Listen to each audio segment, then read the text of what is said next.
बच्चों, आज का जो आयोजन है इस समिति के द्वारा किया गया वो बहुत सराहनीय है। सराहनीय इस तरह से है कि आज के इस दौर में हमारे व्यस्ततम समय से निकाल कर इस तरह का सामाजिक कार्यक्रम करना, ये समाज की एक समिति और समिति के सदस्यों का विचार हमारे समाज तक पहुंचाना, ये एक बहुत बड़ी उपलब्धि है। हमारे मस्तकर साहब ने कहा कि कुछ परीक्षाओं से संबंधित जानकारी आप तक पहुँचाएँ। हमारे बीच में बहुत सारे युवा साथी और भावी आने वाली पीढ़ी के युवा साथी हमारे बीच में उपस्थित हैं। सर्वप्रथम तो मैं ये कहना चाहूँगा कि जब भी हम किसी परीक्षा या किसी कॉम्पिटिटिव एग्जाम की तैयारी करते हैं तो उसका मूल आधार जो होता है वो मूल आधार होता है उसका आवेदन, कि हम आवेदन किस तरह से कर रहे हैं। बहुत सारे आवेदन आजकल आप देखते हैं कि ऑनलाइन पद्धति से हमारे बीच में उपस्थित है। हमारे मोबाइल पर, हमारे डेस्कटॉप पर, इंटरनेट के माध्यम से हम ऑनलाइन फॉर्म सबमिट करते हैं। उस फॉर्म में बहुत सारी चीज़ें हमसे पूछी जाती हैं, जिसमें से 5 चीज़ें बहुत महत्वपूर्ण हैं, जिसमें एक महत्वपूर्ण होता है अभ्यर्थी या आवेदक का नाम। आवेदक का नाम, जैसा कि मैंने कहा कि आवेदक का नाम तो उसे मालूम ही होता है, पर यहाँ बताने का उद्देश्य यह है कि जब भी हम आवेदन करें तो जो हमारे हाई स्कूल के प्रमाण पत्र में जो नाम का उल्लेख है अक्षरशः उसे ही टाइप करें, उसे ही लिखा जाए। बहुत सारे हमारे अभ्यर्थी जो होते हैं वो कई बार नामों का जो है संशोधन करते जाते हैं और अपने स्नातक उपाधि तक कई तरह के नामों की स्पेलिंग में बदलाव करते जाते हैं। इवन अपने फादर के नाम में भी बदलाव करते जाते हैं। जैसा कि हमें मालूम है कि हम सभी ग्रामीण परिवेश से शहरी परिवेश में आए हैं, हमारे पूर्वज हों या हम हों, तो कहीं ना कहीं वो त्रुटि हमारे अपने ग्रामीण क्षेत्र के हायर सेकेंडरी स्कूल में उस प्रमाण पत्र पर अंकित हाई स्कूल की एंट्री में गलती हो जाती है और वो हमारे ग्रेजुएशन करने के बाद संज्ञान में आती है कि मनीष की स्पेलिंग MANSHI SH होना चाहिए था, वो MANEESH हो गई। वो पूर्व में हायर सेकेंडरी स्कूल के जो लेक्चरर थे उन्होंने जल्दबाजी में 10 का फॉर्म भरते हुए कहा कि ये नहीं, ये लिख लीजिए। उसके पश्चात ये संज्ञान में आया कि स्पेलिंग का सुधार तो MANSH मनीष इस तरह से होना चाहिए था, जो उपयुक्त और सभी लोग इस स्पेलिंग का इस्तेमाल करते हैं। अर्थात हमारे अभ्यर्थी हाई स्कूल के प्रमाण पत्र का नाम उल्लेख न करते हुए 12th का या ग्रेजुएशन में अपने नाम का सुधार करते चले जाते हैं। इस तरह देखने में आता है कि स्नातकोत्तर एवं PhD तक उनके 4 तरह के नाम की स्पेलिंग हो जाती है और ऐसे समय जब वो आवेदन प्रस्तुत करते हैं तो बहुत सारी संशय की स्थिति बनती है आवेदन में। और आवेदन में जब संशय की स्थिति बनती है तो निश्चित रूप से अभ्यर्थी के लिए भी वो हानिकारक हो सकता है कि उसे इंटरव्यू में प्रवेश ना दिया जाए या उसे रोका जाए।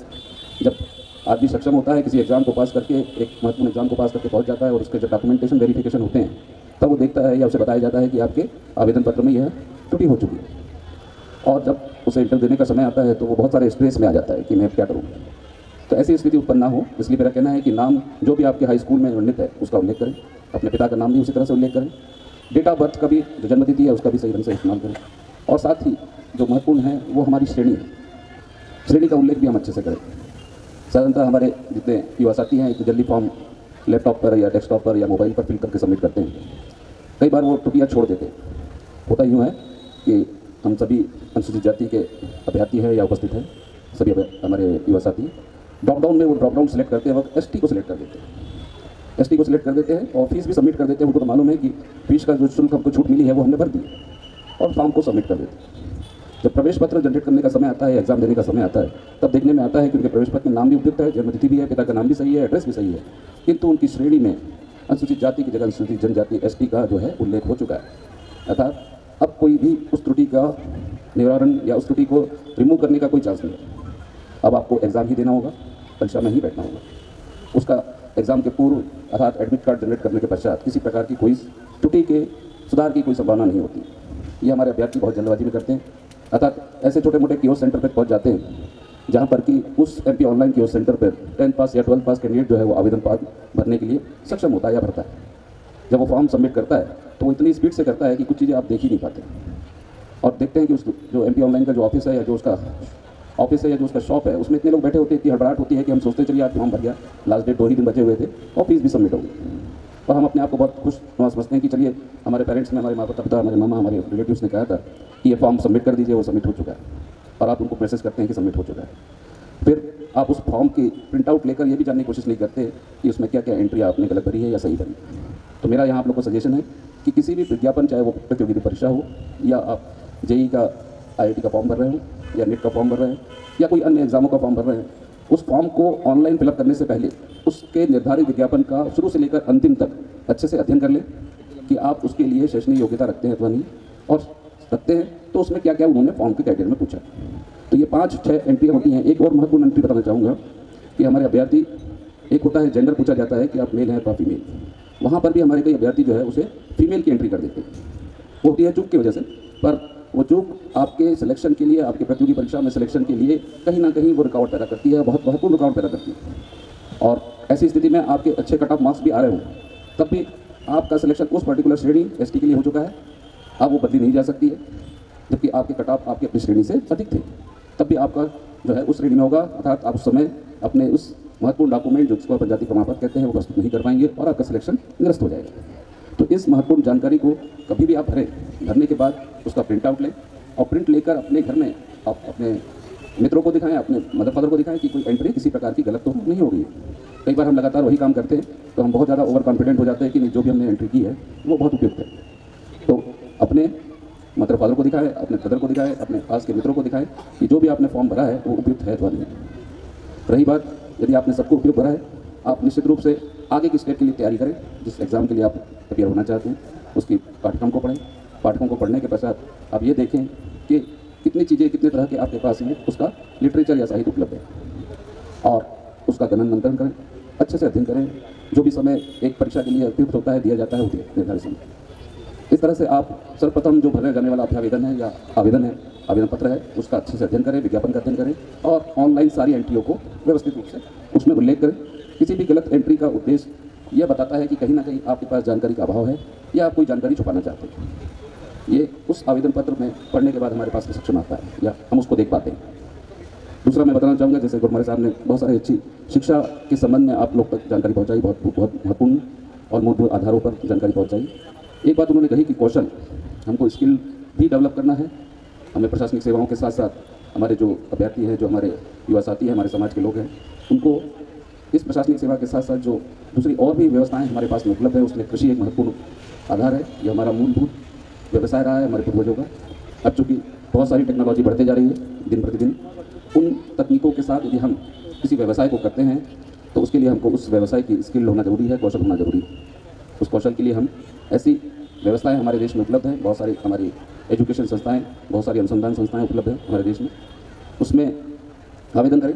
कृषि के लिए हमारे पास में एक संस्था है, Indian council of agriculture research, जिसका हेड ऑफिस नई दिल्ली में है, जो कि स्नातकोत्तर उपाधि एग्रीकल्चर से रिलेटेड अलाइड साइंसेस और dairy technology, veterinary science, fishery science, इस तरह के मूलभूत कृषि के आधारित अलाइड सब्जेक्टों में हमको उपाधि देती है। इसके बहुत सारे संस्थान हमारे देश में हैं। सबसे मुख्य संस्थान जिसको ICAR कहते हैं, उसका हेड ऑफिस दिल्ली में है और उसके 85 इंस्टीट्यूट हमारे पूरे इंडिया में फैले हुए हैं, जो कि अलग अलग क्षेत्रों में काम करते हैं। उसमें एक इंस्टीट्यूट हमारे इंदौर में भी है।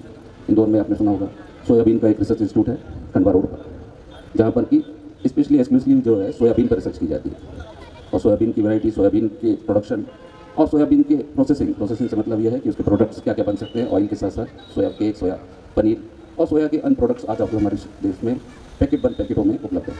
तो वो भी एक टेक्नोलॉजी उन्होंने बनाई है कि soybean not only for the oil but also it is for the human health. अच्छा न्यूट्रिशन मिल सके, हम उस न्यूट्रिशन को अपने कंज्यूमर तक कैसे पहुँचाएं, अच्छे से अच्छा हाइजीनिक प्रोडक्ट हो, उस प्रोडक्ट को पहुँचाने के लिए भी उन्होंने रिसर्च की और एक फूड क्वालिटी के प्रोडक्ट को हमारे कंज्यूमर तक पहुँचाने का एक नया आयाम ढूंढा है सोयाबीन में। तो ऐसे बहुत सारे हमारे प्रोडक्ट हैं, जिसमें कॉटन का भी जो सीड निकलता है उसकी भी प्रोसेसिंग की बहुत सारी संभावना बढ़ गई है, उस पर भी हम काम कर सकते हैं। एक और सेक्टर है वेटनरी साइंस। वेटनरी साइंस में भी आप देखते हैं डेयरी टेक्नोलॉजी, डेयरी के बहुत सारे प्रोडक्ट्स, साथ में हमारे मीट के बहुत सारे प्रोडक्ट्स हैं, जिनके ऊपर भी हमारे यूथ भाई जो इस क्षेत्र में कोर्स करना चाहते हैं वो BBSc, साथ में उसके master degree MBSc dairy technology में करना चाहते हैं तो डेयरी टेक्नोलॉजी में भी काफ़ी अच्छा स्कोप है। आप देख रहे हैं कि अमूल डेयरी के बाद बहुत सारी ऐसी डेयरीज आ गई है जिन्होंने अपने प्रोडक्ट्स हमारे तक पहुँचाए हैं और कहीं ना कहीं नई टेक्नोलॉजी का इस्तेमाल करते हुए पहुँचा रहे हैं। तो इसमें भी आने वाले समय में काफ़ी अच्छी अपॉर्चुनिटी है और स्कोप है। एक और क्षेत्र है फिशरी साइंस का। उस फिशरी साइंस के क्षेत्र में भी हम जा सकते हैं। उसमें हमको एंट्रेंस एग्जाम, जैसे मैंने बताया, ICAR Indian council of agriculture research, जो एवरी ईयर एक UG डिग्री के लिए और PG डिग्री के लिए एंट्रेंस एग्जाम कंडक्ट करता है। उसका वेबसाइट है ICAR.ac.in पर लॉगिन करें और उसमें दिए गए बुलेटिन के माध्यम से एप्लीकेशन को भरें और उसके एग्ज़ाम की तैयारी करें। तो इस तरह के नेशनल लेवल के भी बहुत सारे इंस्टीट्यूट हैं जिनमें हमारे बच्चे एग्रीकल्चर के साथ साथ वेटनरी साइंस, डेयरी, फिशरीज़, इनमें भी अपनी अपॉर्चुनिटी देख सकते हैं। अब बात यह आती है कि आज के समय में हमें किस तरह का एजुकेशन लेने की आवश्यकता है। एक दौड़ है या एक समय होता है कि लोग नई डिग्रियों को जो है वो ऑप्ट करते हैं चूँकि हम और हमारे साहब जानते हैं कि कोई भी डिग्री हो, बेसिक डिग्री हो, आप देखेंगे कि MA, MCOM, BSc डिग्री है जो कि अगले 100 साल तक सस्टेन करेगी, तक बनी रहेगी। कुछ ऐसी डिग्री है जो कि बीच में आई और चली जाती है। इसमें बहुत सारी डिग्रियों के नाम मैं बताना चाहूँगा, पर जो लंबे समय तक सस्टेन करे उस तरह की डिग्रियों में हमको जाने की आवश्यकता है। और जो नई डिग्रियाँ आ रही हैं उस डिग्रियों को हमको इमीडिएट ज्वाइन करने की आवश्यकता है, अर्थात यदि हम कुछ समय उसमें लगाकर बाद में ज्वाइन करते हैं तो उस डिग्री का जो है वो अचीवमेंट या उस डिग्री का जो ड्यूरेशन है वो धीरे धीरे खत्म हो जाता है, या कह लीजिए कि उस डिग्री की सस्टेनेबिलिटी नहीं होती है। हम अपने दोस्त, अपने मित्रों, अपने रिलेटिव को देखकर उस डिग्री को ज्वाइन करते हैं या उस कोर्स को ज्वाइन करते हैं, बट वो डिग्री जो है वो बाद में उसकी जो जॉब अपॉर्चुनिटी होती है, जो इसको स्कोप होता है, वो धीरे धीरे खत्म होने लगता है। अभी हमारे देखेंगे कि बहुत सारी बायोटेक्नोलॉजी, माइक्रोबायोलॉजी, कंप्यूटर एप्लीकेशंस, बहुत सारी ऐसी डिग्रीज आई है जो बहुत फास्ट आई, अब वो धीरे धीरे स्लो होते जा रही है। फिर वापस वही दौर आता है कि हम उसी बेसिक BSc या BA या BCom में आ जाते हैं। क्यों? क्योंकि वो लंबे समय तक सस्टेन करती है। अभी बीच में यही देखने में आया है कि शिक्षा की जो स्कूल एजुकेशन की पोस्ट थी उसमें बहुत सारे वैरायटी ऑफ लोग सिलेक्ट हो गए। उसमें वैरायटी ऑफ लोगों का सिलेक्शन का मतलब सभी ने अप्लाई किया। जब डॉक्यूमेंट वेरिफिकेशन की बात आई तो डिपार्टमेंट ने कहा नहीं, हमें तो जो है वो इन पर्टिकुलर में BSc या BCom या BA की डिग्री चाहिए, अन्य डिग्रियों को हम नहीं देंगे। और उन्होंने नहीं भी लिया। बहुत लंबे समय के बाद उन्होंने दोबारा सिलेक्शन प्रोसेस शुरू की और नियुक्तियाँ प्रदान की। तो ऐसे ही स्टेज में यदि हम अन्य डिग्रियाँ कर लेते हैं और जो कॉमन रिक्रूटमेंट निकलती है उसके लिए हम पात्र नहीं हो पाते। तो मेरा कहने का तात्पर्य है कि आप ऐसे स्नातक उपाधि, स्नातकोपाधि का चयन करें जो कि लंबे समय तक आपको एक जॉब की अपॉर्चुनिटी दे, बहुत सारे रास्ते खोले, चाहे वो रिसर्च का हो, चाहे PG का हो। तो इन सारी चीज़ों को अपन ध्यान से रखेंगे तो निश्चित रूप से हमको अपना फ्यूचर और फ्यूचर नजर आएगा और उस फ्यूचर के माध्यम से हम PG के बाद PhD प्रोग्राम ज्वाइन कर पाएंगे। और ज्वाइन करने के साथ साथ हम बहुत सारे एग्जामों में जो है वो अपीयर होने की चांस अपॉर्चुनिटी बढ़ जाएगी। तो यहाँ पर आज समिति के द्वारा मुझे आमंत्रित किया गया। मैं समिति के सभी सदस्यों को और समाज के सभी उपस्थित महानुभावों को धन्यवाद देना चाहता हूँ। धन्यवाद। जय भीम। बहुत बहुत धन्यवाद डॉक्टर साहब, बहुत ही अच्छा मार्गदर्शन दिया है आपने। आप लोगों को